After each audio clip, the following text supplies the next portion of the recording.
Hello there. Good morning. Good morning.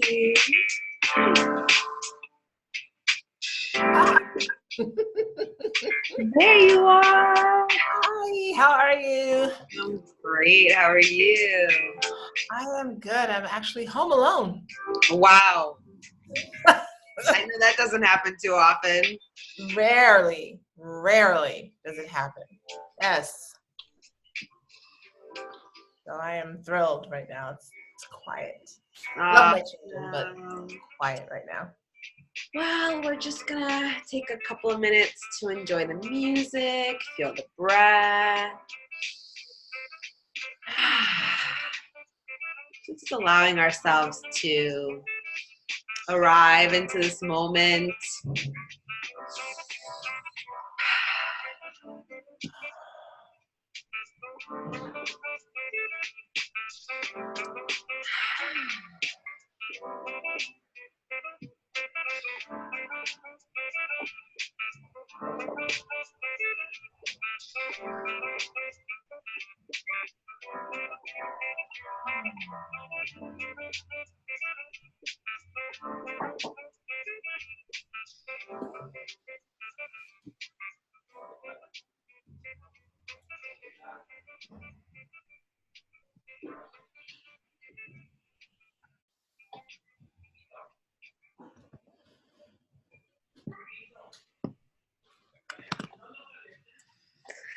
All right. Welcome, everyone. I'm Margarita Manuelian, and I am thrilled to welcome you to the 2019 Sacred Sex, Sacred Family Virtual Summit. We are in our final day, and this particular presentation I'm really looking forward to because it really speaks to some of my present challenges. And the person that I'm going to be speaking with, Devi Maisha, is someone who I've known for actually quite a while. I was trying to think back how long it's been, and it's been since before I had kids, since before I met my husband. So it's been at least 8 years that we've known each other, which is so cool. And I love how our friendship has evolved as we have evolved personally. And Maisha's doing so many amazing things that I'm just really excited for her to tell us about. So Maisha, Devi, I would love for you to just kind of take us through, what brought you here? Like, how did you come to be on this journey? If you want to talk a little bit about your family life, because this is a Sacred Family and Sacred Sex Summit, which I think you're the absolute perfect person to speak about both of those topics. Yeah, so talk to us about, how you got to where you are. Oh, absolutely. First, I'm sorry, I've got gum in my mouth, but it kind of helps me to formulate. I know it's a weird process, but so yes, I am Maisha. Devi's a beautiful title. It means goddess, and I like it. And Maisha means new life. So if I were to translate that from Sanskrit and Swahili into English, it's goddess of new life. I've given birth to 4 children and raised 5, so I think it's appropriate. I have been a wife, a stepmom, a mom, almost an auntie, every role a woman can have except for grandparent yet. Not yet. I know. We'll hold off on that one. And so I've gone through different cycles of talking about sex with children at a variety of ages. I came into my gift daughter, my eldest daughter, I came into her life when she was 6. And no one had any of those conversations with her, and dealing with the should I talk to her, should her mom talk to her type of thing. And then with my own children, I've I've talked to them about sex since they were about 3 and 4 years old. So they've never known a life without having these conversations. Um, what brought me along this journey, and it's never like linear. It's always like these little things this way and that way. Uh, I've always been interested in psychology. I studied psychology. I wanted to be a psychologist. I wanted to be a social worker. So I've always wanted to help people, and I've always been fascinated by how people think and their behaviors and why they do what they do. I've always been fascinated by sex. I was always the person that people came to talk about sex, ask questions about it. I started off reading Our Bodies, Ourselves, and it was still a big deal, and there was no internet. Got interested in the Kama Sutra. I've been meditating since my parents started out Buddhist, so I've been meditating since I was like 4 years old, and always understanding the connection between meditation and yoga and sex and the body.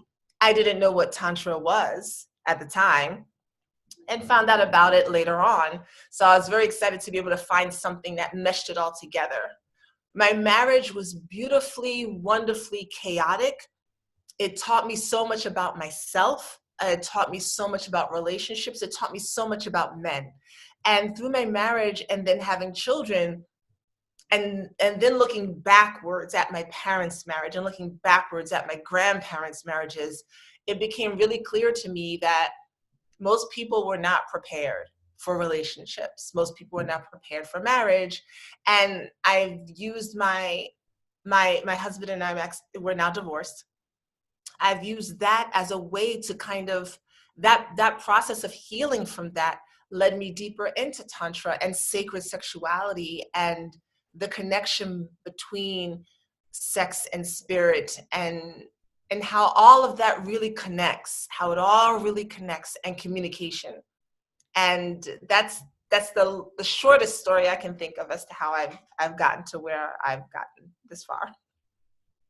Wow. Well, I know there's a lot more to it, a lot more steps along that way. Yes. But I would love to just jump right into this topic. It's a topic that I feel is so current right now, where this idea of sex positive parenting is very much held up as, something that we should aspire to.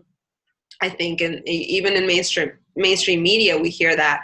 But I think for most people, it brings up so much like squeamishness and like, I don't want to do that, and like fear and confusion and just like all this stuff. So I just think that addressing this is so necessary and so timely, and I want to thank you for that. So in your opinion, like what is sex positive parenting? Sex positive parenting is looking at sex as a natural occurrence in nature. It is no different than what happens in the spring when, the flowers bloom, the bees get the pollen, they take it to another flower, and, they help it grow, the leaves on the trees grow, women ovulate, babies are made. It's all a part of the same cycle, and we don't see it as separate. To me, sex positive parenting means you don't see sex as something separate that happens, or something separate that you do, or something you hold off on discussing because it's somehow a sinful, evil, wrong thing, or something that you want your children to not experience unless it's under like 3 different circumstances. It's really about seeing sex as a natural part of existence. It's how they got here, and just viewing it that way. Thank you. I think that's a very helpful framing. So yeah, I guess like just starting from the very beginning, like I guess at what age would you say it's appropriate to broach the subject, or is it something that it's better off to wait until they ask you? Sex is something you start talking about as soon as you start talking to your child. So my daughter, who's 6, when I came into her life, I had not yet had any children. And, I saw myself as her stepmother, and even though she lived with my ex-husband. And so I was with her and she was with her mother every other weekend. But in my mind, because I wasn't interested in having any children. And in my mind, I didn't want to step on any toes. I figured that was her mother's conversation, so I didn't say anything to her about sex. She had other women in her life, and I assumed that they were having these conversations with her because my mother had, in her best form, my mother had these conversations with me. I've known about sex my whole entire life. My mother never waited. And I suppose it's because I was 3 when my sister was born. And so there was conversation around the fact that my mother was pregnant and how she became pregnant. And so I've always understood what the vagina was and what the penis was. I was never surprised by that. I've never not known that information. And so with my children, when I had my daughter and then I had my son shortly thereafter, and they would bathe, together, and so, yes, this is your vagina and this is your penis. And so their whole entire lives, that's always been the conversation. I didn't use nicknames for them. My mother used to call it a tutu. I found that odd because I took ballet and that was the thing you wore. So I didn't really understand. It was never down there. It was, not, your secret place. Or I've heard all kinds of names that parents have given their children for those areas. So I was, and at the time I didn't realize that it wasn't the vagina. It's actually the vulva, right? Is the vagina is just the canal, right? And that translates into sheath, so that it's the vagina. But at the time, all I knew was vagina and penis. And so that's what they knew. I got pregnant with my third pregnancy in my marriage, and my daughter was 4 and my son was 3. Well, they were 3 and 2 when I became pregnant, and they were 4 and 3 when their brother was born. And so there was conversation about, the fact that mommy's pregnant. There's a baby growing, not inside the belly. I never said that, but it was like, there's your uterus. And I told my daughter, you have a uterus and you have eggs in there. And I explained to my son, that he has semen, he has seed inside of his testicles, and that they would drop when he was, older. And I use these terms with them at 3 and 4 years old, and explain how their brother came to be. The penis goes inside of the vagina, and the seed goes into the egg, just like if you're creating a plant and you plant the seed in the dirt. I was also homeschooling at the time, so I could use these analogies as, you plant the seed in the dirt and then something grows. That's the same thing that happens with a baby. It's the same way that you got here and you got here. And so those have always been the conversations. When my last child was born, they were all in the room with me. So my daughter was 6, and she remembers her youngest brother being born. Wow. She remembers him sliding on out at the birth center and all the goo that was all around him. She's like, yeah, it's a very interesting memory. But so now they know what it is. They've heard me talk about it, and now they've seen the end result, literally. So it has always been around us. I've always been a sexually open person with them. I've never really hidden anything. If they asked me a question, I did my best to answer it in an age appropriate manner, if there was such a thing. And now they're all teenagers or 20. My eldest daughter's 29. So the conversations are very different now than they were when they were little. They're much more explicit because they can handle it. But yeah, they've always known about sex. I always knew about sex. It was always explained to me. My mother always did a pretty good job of explaining it. I never knew what the birds and the bees talk was. I'll be completely honest. I would hear it in shows and movies, and people would say you have to have the talk about the birds and the bees, and I never understood what that meant, even though, I think we talked about it in science class, but I had never ever related it to sex. And it wasn't until I think I was a teenager that somebody was like, well, because the bees get the pollen. I was like, oh, is that why people? It was so weird to me, but I was like, oh, okay, I guess I get it, but that's not really how it happens with humans. No. So I don't know how that translates to a child, because that's really not how it happens with humans. No, not even close. No, that's great. And what have you found? Like, what were some of their like questions as they were growing up? Like when they would come and ask you things, or seeking clarification from you. Like, what were some of the things that they wanted to know? Less when they were younger, except for, hey, there's hair growing, Mm-hmm. and yes, that's a part of puberty, that happens, or more that they've gotten older. So interestingly enough, my sons, um, one of them asked me questions about masturbation. you know is there too much that can happen? Is he not supposed to do it, so many times? And so we had a conversation about semen retention, Oh, and that while he didn't need to learn how to do that now, that was something that I would, look forward to him learning with someone else, um, training him on how to do that. But as of right now, that was perfectly fine. We've had conversations about waking up with an erection, hormones being crazy. One of my sons is like, he feels his body changing and he doesn't like it. Like his penis is just like popping up and he's not accustomed to that. And he doesn't like it. I think this was when he was 14, and I was like, I'm explaining to him that it'll level off, after a while, so it'll be fine. We've had conversations about porn, and the watching of what's porn. that conversation? Each of my children have watched porn. It is not something that unless you're going to be a very strict household, it is almost impossible to avoid porn. It's just almost impossible to avoid it. And so there were two ways to handle it. I've never really limited screen time for my children.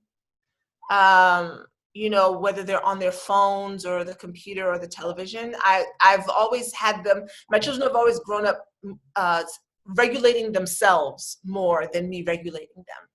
Yeah. What I have done is ask what they're watching, and ask them questions about it. So, my daughter, I knew she'd seen porn before. My eldest son, I knew he'd seen porn before because he racked up a hefty porn bill when he was like 9 or 10 years old. I guess he just kept ordering the movies on cable and didn't realize that they were each like $49.95. Oh no! Literally, the bill was somewhere around $900. And so I had to call the cable company. It's like, and he didn't even watch them all. And I don't remember when this happened because I was working a lot and my ex-husband was home. Whole nother issue. But Are you sure it wasn't him? no, it wasn't him because that was usually on his computer. so so it was my son who did it because I did ask, like, are you sure it's not you? He's like, no, I wouldn't spend that much money on those movies. I was like, true. So it was our son. And, at first my ex-husband was like, oh my God, he can't do this. And my son was going to be in trouble. And I was like, well, hold fast. I was like, we can get the charges reversed. That's not an issue. I said, but this opens up a time for us to talk to him. Like, he's clearly curious about some things. And the reason why I wasn't going to yell at him about it is because I remember being 12 or 13 years old. And they had 900 numbers. It was the telephone. And I remember calling the 900 numbers, not realizing it was $2 a minute. Yeah. Because I was curious and I'm on the phone and then my sister's listening. She's 3 years younger than me. We're listening in and, we're listening to the recording, the porn recordings, of either, a man and a woman or two women together. And I'm just listening like, oh my gosh. And then my mother came to me one day and she said, hi. She came with the phone bill. And I was like, oh. And she said, yeah, so these numbers cost money. So, can't have you calling them. And we talked a little bit about why I was calling. I was curious. I wanted to hear. I wanted to know what it was. And now I knew, and I was pretty good. I wasn't punished for it. I wasn't in trouble for it. And so I didn't learn about sexual shame. I didn't learn to be afraid of of sex, or to feel bad about it, really. And I'm grateful for that, for my mother not, some parents fly off the handle. I can't believe you did this. You can't use the phone anymore. And there's never a conversation about why were you even calling in the first place. So we had that conversation. I don't remember it clearly, but I remember walking away from it just like, oh, okay, cool. And that's really what counts, right? It's not what you said, but it's how they felt afterwards. That's really what matters. Oh, I love that. So when my son racked up the cable bill, because now it's no longer a phone, it's cable. Now it's internet, so it's free. I don't have to worry about that. But when he racked up that bill, I was like, oh, okay, well, we need to have a talk, about this. And so we did talk to him and explain. I always tell my children, I tell them to this day, look, you guys are older. My kids are now, my youngest son will be 14 in a couple of months. His brother will be 16 in a couple of days. And then I have a 19 and a 20. So at this point, I'm like, guys, you're going to be looking at what you're going to be looking at. I'm still going to ask you about it. Not so much the 19 and the 20-year-old. But I need you to understand something. There's a couple of things about porn. One is it's acting. Don't assume that that's how sex is in real life. It's not. These people are being paid to act. So if you're looking at it from an instructional perspective or something like that, or you're just curious about what actors and actresses are doing, I can understand that. If some of the porn that you may come across, the people don't want to be doing it. It's forced. So you need to be clear that everything that you think you see isn't a willing participant, because porn comes from a lot of different places and a lot of people post things on the internet. So I need you to understand that as well. And if you're really looking to learn about sex, I do have some people that you can look at. Jet Setting Jasmine and King Noir have they have a porn company, and I would happily have my children watch their videos because they're instructional, they're consensual. They have a child together now. She's raised 3 daughters together, and they talk about parenting in porn. And so if you're looking at it from that perspective, that's fine. But I made it very clinical and scientific for them. It's like, I need you, especially because I have 3 boys and boys' brains think a little differently. I need you to understand what this is. To be honest, my children are not interested in porn. It's like they watched it, they went through a thing, they saw it, and now it's like, okay, it's not like they were watching it all the time, and now they're done with it. But I think part of that is because my approach with it was yes, this happens. I didn't freak out about it. It was like, oh my God, sexual deviance now. It's porn. It's everywhere. It's really hard to escape it. So I hope that answers the original question. Someone's knocking at my door. I'm sorry. Hold on a second. No problem.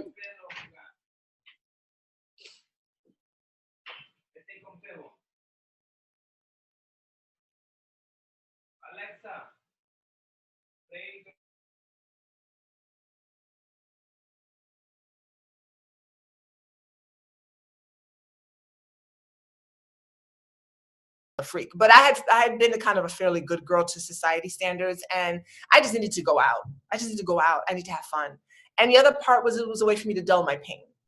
I found that, I could feel good during sex and forget about the mess of the life that I was now in as I was adjusting from being a wife, in the suburbs, to a divorced mom in New York City, which is a whole other way of operating. So once I got past all that, I was in a relationship with a good friend. It's like an open-esque relationship for a while, and so that worked out fairly well. It wasn't anything that was committed. I'm poly by nature. There's a shirt that actually says that now. But I really am, and so I enjoy being able to connect with different people. That in itself, for me, can sometimes be a challenge in New York City, as a Black woman in New York City, for a lot of men, because they don't know what to do with me.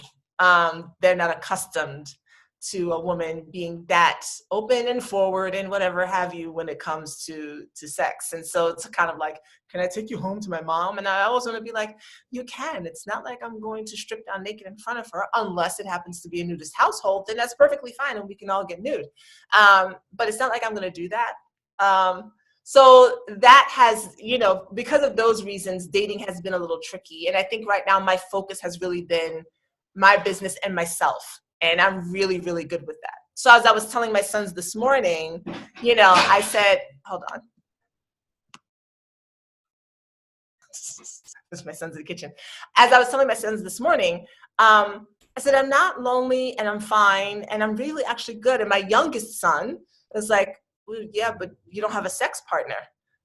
And I said, no, I don't. I said, but I have a sex toy, and he just looked at me. And he's like, I'm going to go now. She's just going to go out of the room. So those are the kind of conversations, that we have. And I said, hey, look, you asked me about the sex partner. You opened up the door. So don't look at me, funky about it. So those are the kind of conversations that we have here. Yeah, that's so beautiful and rare, don't you think? I feel like in the world right now, that's not really how most people are, most parents. No, they're all here now, but I told them to so now you really can see sex positive parenting. No, I told them that I was on an interview when they came back from getting their haircuts. So, but now they're here. It is rare. We have these kinds of open conversations. They've asked me about things I've done sexually. The one thing that I have told them was I'm not going to discuss the details of my sex life with them, right? So you don't need to know the actual things that I've been doing with my partners, right? That's just, you don't need to know, But yeah, other than that, everything else, there's no, there are no secret things that I keep from them. I just keep my actual sex business to myself. Other than that, they can ask me anything. Yeah, that's awesome. Lisa says, love it. So what, I don't know, is this too personal to ask? I guess what happens when they become sexually active? What happens when you become sexually active? Sex happens. So as far as I know, no one here is sexually active. Thank you. Thank you. Excuse me.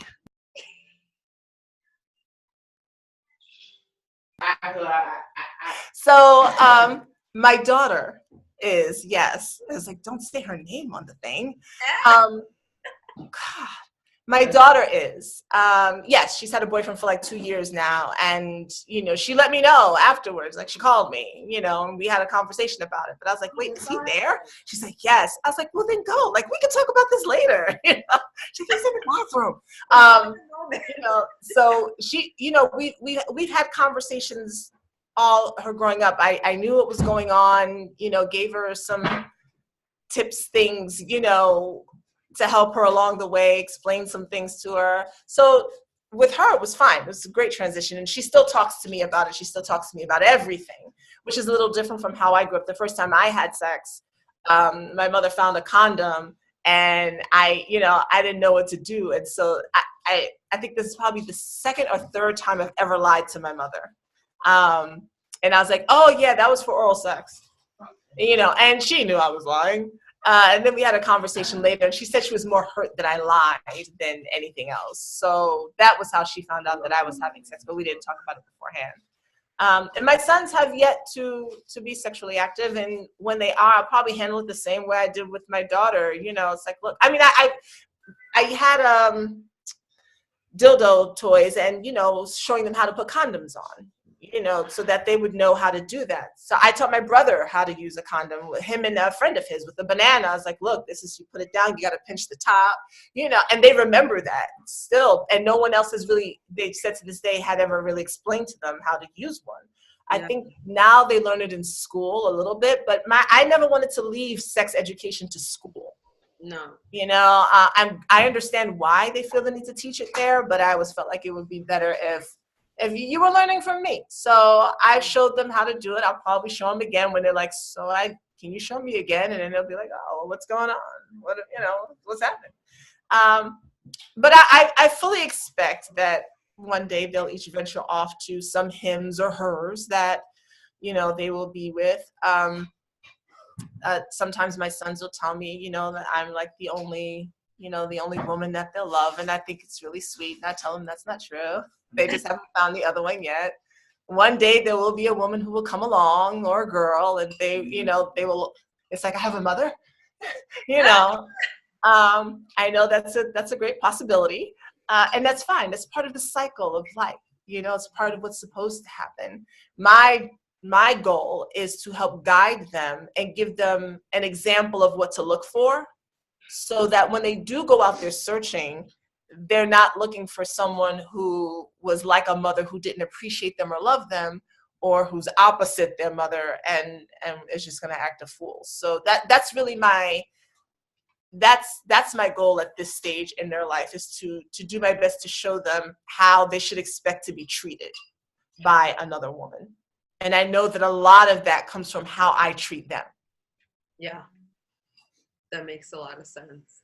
So I hear what you're saying, and I love that your whole family vibe just seems to be all about being open with each other, being honest about what's happening, asking questions, providing the information that you need.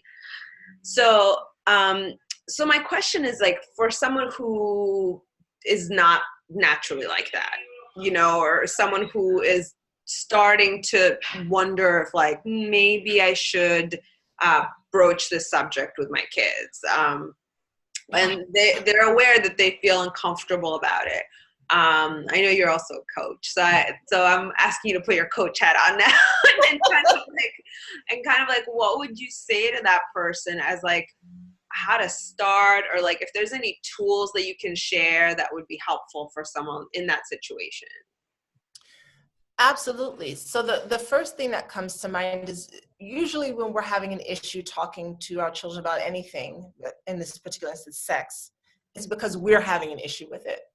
And we haven't yet resolved our own issues with what it meant for us, what we were taught about it, what we think it means if we say these things to them or tell them, or we're scared they're going to do things that we did or not do what we did. So there's a lot of fear involved. Before speaking to children about sex, I highly encourage parents to really get clear on how they feel about it.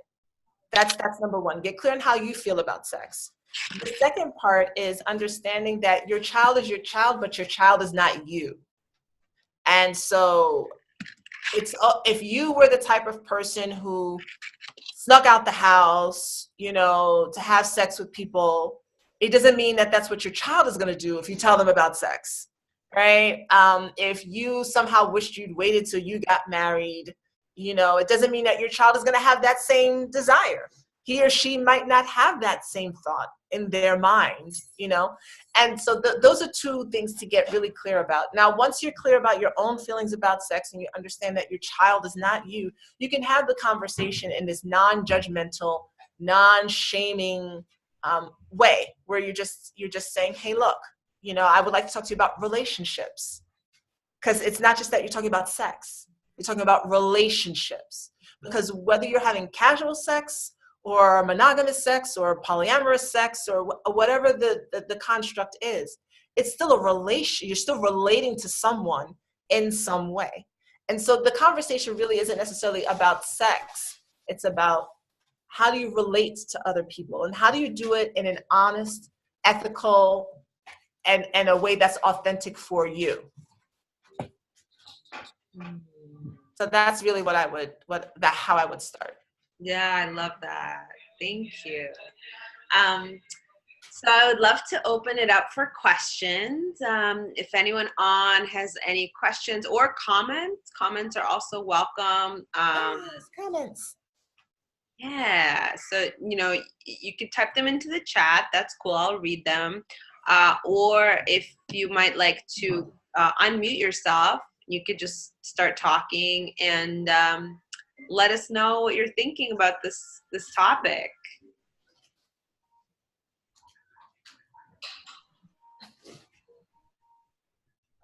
Nicole, we can't hear you. Her thing says she's unmuted. Yeah. Now she's muted. Nicole, you want to say something? I think you can unmute her from the managed participants. She's unmuted, but I can't hear anything. Oh. Is your mic on? My mic sounds nice. Check one. I'm dating myself with that. Mic check, mic check. Oh, she said she'll log back in. Okay, cool. That's fine. But yeah. They're all here. You're gonna all be on this interview that'll be sent out to people worldwide, Yeah, what do they have to say? Lisa was asking. Did you want to say something? Did you want to say something since you're here? Sex positive parenting and the openness that we have in our house in terms of sex. Right here. Did you want to talk on camera? Did you want to speak from the sidelines? Is there a difference? Well, yes. You can be seen here, or they can hear you from over there. Unless you're good at it. I'm good at teaching them about sex. I don't know. Give me an interview question or something. It's not an interview question. Well, I was just talking about how we talk about sex here at home. Why? Well, because that was part of the topic of conversation, is how to talk to your kids about sex. Well, I think that in my own words, my mother's very direct about it, and she teaches us about safe sex and what's okay and our mind and our religion, and she understands that we're not her. We're not gonna do. We might do different things than she did, and I appreciate her openness with us. I don't know if you guys heard that. Yeah, we can't really hear that well. Yeah.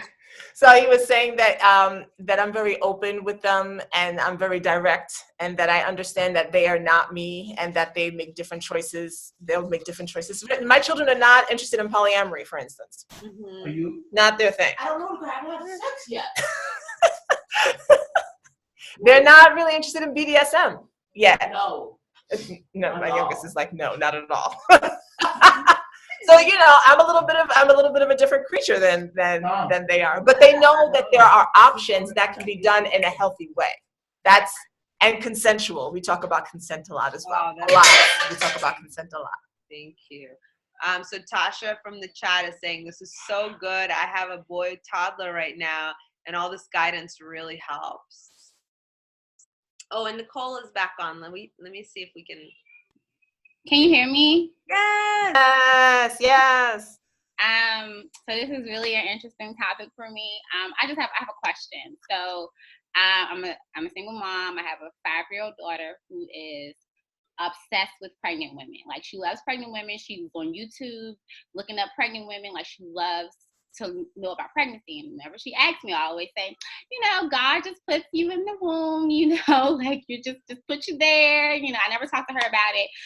So I'm sure it's gonna come up again tomorrow or next week. How would you approach it in a manner I wasn't lying, we was put there by the universe, but it was some help there also.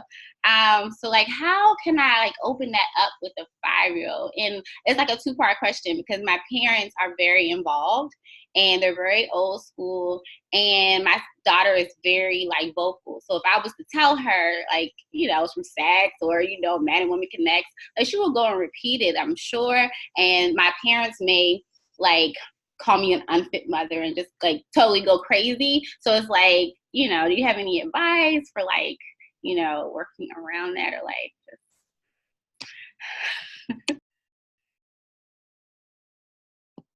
There's the part that says, unless they're paying your rent and doing all those types of things for you, how you raise your child is really your business, and you helped create her, so that's what it is. Understanding that that's not always the case, and sometimes parents can be a little. If it were me, I would probably still tell her how babies are made, and here's why. I worked for a little bit of time taking emergency phone calls for the New York City public school system. And you will be surprised what kindergartners and first graders are talking about. A lot of them have older siblings, and they already know what sex is. Even if the children aren't coming home telling their parents about it. I was surprised at what some of the children knew. So one of the reasons why I always told my children up front was because I didn't want them to hear this. Whoever tells you the story first is the story you believe. And they get the jump on it. So it's kind of like, you know, I wanted to get the jump on it. I didn't want them to hear about what sex was from someone else. And now I had to clear that up. So I would tell her, you know, well, the babies came the same way you came. You know, there was a seed that was put in mommy's womb, you know, and the seed grew. Now she asked where the seeds come from. Well, you can get as scientific with it as you want, and maybe it makes it clinical for her. Well, they come from testicles. You know, you can do that. But I would tell her the seed comes from there. You could have a doula in the making. You don't know. She might be a midwife, right? When she gets older, and her soul is already being guided toward that. And so she's like, oh my gosh, pregnant women, you know? But if she's already looking at the videos, it's not a far stretch, guaranteed in the next 6 months, she's going to find out how the babies get there. And it's either you can tell her and your parents will have to handle that, or your parents will be happy and your daughter miseducated. You get what I'm saying? So that's the weight. And to be honest, you know, my parents might just have to be unhappy because their time on this earth is not as long as my daughter's, and I really need to make sure that she's gonna be okay with what's going on in her life here. You know what I mean? So hope that helps. I know it's hard though. I know it's hard. Yeah, very. But Yeah. I appreciate that. And yeah, I feel like she is a doula in the making because she loves, like, she watches videos like all the like she loves watching pregnant women all the time. So I appreciate your words. Oh, you're welcome. Yeah, those videos are eventually going to lead to somewhere. There's going to be a video somewhere in that mix that's going to be talking about sex, guaranteed. And she's going to come back and ask you about it. And the one thing that I would tell any parent, do not lie. Just do not lie. Do not lie. You lie to your child once, they will not trust you. So whatever question they have, if my children ask me an uncomfortable question, my youngest had a habit for a while. I don't know why he was obsessed with this, but he would constantly ask me if I'd had anal sex, you know. And so my answer to him was, I'm not going to answer that question because you don't need to know. But I'm not going to tell you yes or no. I'm just going to tell you that's not something that you need to be aware of at this stage in your life. But I couldn't, if I lied to them about anything, they were not going to trust me. And the one thing that has happened with me being as honest as I've been with my children is that when I do say, this is an absolute no, we can't do this here, they go, okay. Because they know that I'm giving them the honest truth about it. So if you're not yet comfortable explaining it to her, if she does come to you with a question, let her know, honestly, mommy's not ready to have that conversation with you yet. Can you give me some time to figure out how I want to talk about it? Because she'll look at that and go, okay, well, first of all, mommy's a human being. Got it. She needs time to process. That means I can have time to process too when I don't know an answer. And okay, she's being honest with me. Okay, mom, I can wait. But don't tell her a story. Because when she finds out the truth, she'll want to know why you didn't tell her.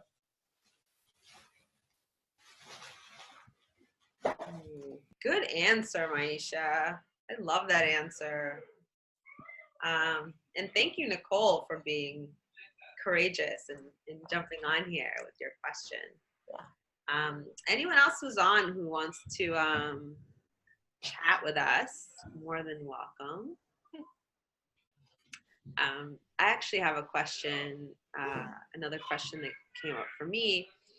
Maisha, when you were talking about things that are like a no-no, I'm curious because you're such an open household, like you're cool with nudity, masturbation, like, but what are some things that you're like, no? If you don't mind sharing. No, that's fine. No, I probably won't say what's the no because then it'll be out there. No. So there are a couple of things that are no. The one is I don't speak about my personal physical sexual experiences, right? So I'm not going to come home and say, well, this is what I did in the position I was in, right? So that's a no. Not having consent is a no. I mean, having raised 2 girls and 3 boys, it goes across the board for me. I do not believe, I'm not a toxic masculinity believer. I have 3 sons. I can't hold those types of thoughts in my brain.